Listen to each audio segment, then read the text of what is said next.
Hello, I'm Angie Ackerson, a benefits counselor with the Teachers Retirement System of the state of Illinois. Welcome to our online presentation on death and survivor benefits. There are two benefits that can be paid by TRS when a member dies. These two benefits are completely separate from one another and have different calculations and purposes. The first death benefit is called the beneficiary refund. This is most of the money that you have contributed to TRS plus the interest that has accumulated on it. If you are not yet retired, this amount is printed on your annual TRS benefits report. This amount can be quite high for members who have been teaching for many years. If you die while actively teaching, all the money in your accumulated contributions account is paid to your beneficiary. The beneficiary refund is always a lump sum payment. Once you retire, each monthly retirement check amount is deducted from the beneficiary refund account. After 2.5 to 3.5 years in retirement, you will have recovered all of your contributions and the beneficiary refund is no longer payable. If you die before all the contributions have been recovered, TRS will pay whatever remains in the account. The second type of benefit available is survivor benefits. This benefit is more complex than the beneficiary refund, but may be more important because of the potential duration of benefits. For survivor benefits, there are two types of beneficiaries. They are called dependent and non-dependent beneficiaries. A dependent beneficiary is a spouse, minor child, disabled child, or a dependent parent. A non-dependent is any beneficiary other than a dependent. Examples of non-dependent beneficiaries are siblings, adult children, or even an organization like a church or foundation. Members can also name a trust to receive their death benefits. If you have a dependent and wish to name a trust, please contact TRS. The type of beneficiary determines how the survivor benefit can be paid. If you leave behind a surviving spouse or other dependent beneficiary, TRS offers monthly survivor benefits or a lump sum payment. Only lump sum benefits are provided for non-dependent survivors. Let's discuss dependent beneficiaries first. If you are retired, the dependent beneficiary can elect a monthly benefit that is equal to 1/2 of your monthly benefit. In addition to the monthly benefit, the dependent would also receive a one-time payment of $1,000. If you are actively employed at the time of your death, we will calculate a monthly benefit as if you were retired with no age reductions. The surviving dependent could then opt for half that amount along with the one-time $1,000 payment. If you are not actively teaching at the time of your death, three scenarios exist. First, if you had teaching service within 12 months of the date of death, a monthly survivor benefit can be paid to a dependent.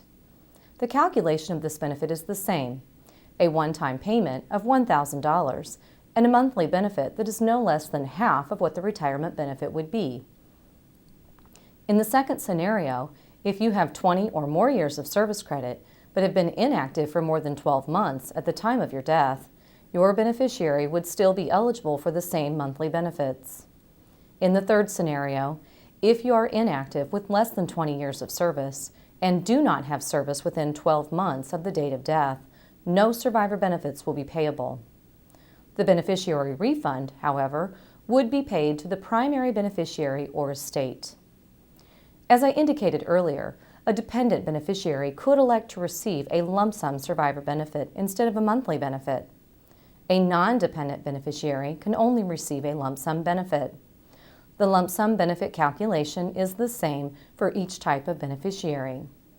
The lump sum is the greater of a minimum payment of $3,000, the amount of your contributions that have been allocated to your survivor benefit account, or an amount based on the highest salary. Each year you are employed, 1% of your credible earnings are allocated to the survivor benefit account. If the amount in this account is greater than $3,000, or the highest salary calculation, the lump sum survivor benefit is the amount in the survivor benefit account. The amount based on the highest salary is a multi-step calculation. If you are actively employed, the lump sum survivor benefit could be as high as 100% of your highest salary. Once you have retired, this amount is reduced by 1/6 for each year or partial year in retirement. For example, if you are in your first year of retirement, TRS would pay 5/6 of the highest salary. In your second year, TRS would pay 4/6. The benefit would continue to decrease by 1/6 per year in retirement until a minimum of 1/6 of the highest salary is left. This example shows how the lump sum amount decreases by 1/6 every year after retirement. Again, TRS compares the $3,000, the amount in the survivor benefit account, and the amount based on the highest salary with the number of years in retirement and pays the greatest of the three as the lump sum survivor benefit. In recent years, the greatest amount is usually based on the highest salary.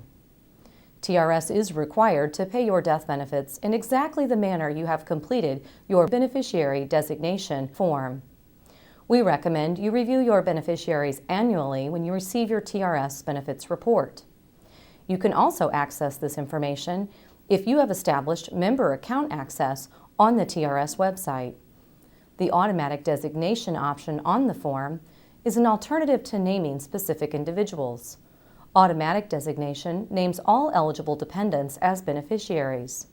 If no dependent beneficiaries survive, the benefits are paid to your estate. If you choose automatic designation, you do not need to specifically name individuals in the boxes below.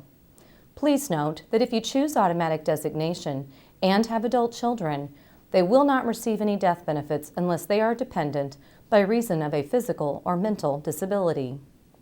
If you would like to designate beneficiaries, you will need to complete the form. To ensure that a surviving spouse and/or minor children are eligible to receive monthly survivor benefits, do not list beneficiaries in the primary section who do not qualify for monthly survivor benefits. Naming both dependent and non-dependent beneficiaries as primary beneficiaries only allows TRS to pay a lump sum survivor benefit divided equally among all primary beneficiaries. Alternate beneficiaries named on your form will only receive benefits if all designated primary beneficiaries are deceased at the time of your death. If you list more than one person, the benefits are divided equally among the living beneficiaries of that class, primary or alternate. If you have additional questions regarding the death benefits available from TRS, or would like to change your beneficiaries, please contact TRS. TRS requires an original signature on forms. Thank you for joining me today in our discussion about death and survivor benefits.